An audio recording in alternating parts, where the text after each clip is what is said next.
Here's a pop quiz. That email we just wrote, was it a transactional email or a marketing email? We might be thinking, who cares? Our code works and the email made it to our inbox. But while we can celebrate our code working, we also have to think long term. Remember when we talked about our reputation score for email being essential, like a credit score? Well, knowing the difference between marketing emails and transactional emails can drastically affect our reputation score. Marketing emails traditionally have a much lower engagement rate, so that can impact their deliverability. Mailbox providers might see a marketing email from an airline and say, hey, no one really clicked on this email advertising a weekend getaway deal. Man, people really should travel more.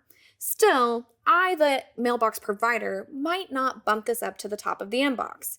I also might take note of the IP address that sent this email and keep a watchful eye on them. It's not great that their engagement rates are so low. They must not have a good email reputation score. Now, if that scenario was unbelievable to you because you travel frequently and open every email from your airline, we applaud your wanderlust. But we would once again underscore the importance of email reputation. Many businesses use separate IP addresses for their transactional emails from their marketing emails in order to protect their reputation, knowing marketing emails may draw lower engagement and their transactional emails are likely to draw higher engagement. What exactly is a transactional email? It's an email triggered by a user's action, typically sent through an automated process. For example, if you just booked a flight to surprise your family, Owl Air might send you a transactional email with details about their new online portal, where you can manage your booking and check in for flights. When you create an account on Owl Air's online portal and use your email to log in, you'll probably receive a transactional email confirming that your account was set up successfully. This email is directly relevant to you, arrives at just the right time, and contains important information needed to use the portal. It has all the key features of a transactional email. So, let's rewind a bit and ask, was the email we sent from the command line transactional or marketing? One good way to find out is to ask what kicked off the email. In our case, we wrote some beautiful code. We also wrote some very nice email copy, and then we decided to essentially press send. Only we did it in a much cooler way by running the code from the command line. In this context, odds are we've written a marketing email. There are two tells here. First, we're inviting the passenger to do something. In our email, we said, hey there, we've used code to share the news about our amazing flight deals. Book now and secure your seat. That line, book now to secure your seat, is calling our customer to action, as a marketing email from an airline might call a passenger to action by saying, don't miss out on these special fares. A call to action is always key. Secondly, this email was sent by us, not triggered by any sort of automation.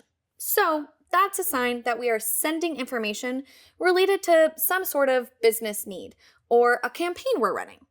In other words, we're marketing to our customers. Whether you're sending marketing or transactional emails to customers, you want to go a bit further than just addressing them as customer. If you're out walking your dog and someone calls out, customer, you're not going to turn around. If they call out your first name, you will. Why? Because personalization counts. It captures and keeps customers' attention. SendGrid gives you powerful tools for sending personalized emails at scale. You can craft different email templates to use for specific groups of customers, making sure your email designs are tailored to the type of content you're sending and the group you're sending it to. When you're welcoming a customer to your business, you might use a template that has the look and feel of a personal letter from the CEO. When a customer upgrades their account or reaches a milestone with your business, you might have a GIF-filled celebratory email template for the occasion. Templates make sure that you're not reinventing the wheel every time you need to send an email. You can also pass along arguments to really make your content dynamic and personalized. For example, let's say that we're writing an email that went out to passengers after they booked flights with Owl Air. We'd need some sort of way to populate their itinerary in the body of our email. We could do that using arguments. We could define and pass flight details and passenger information as arguments and say the following.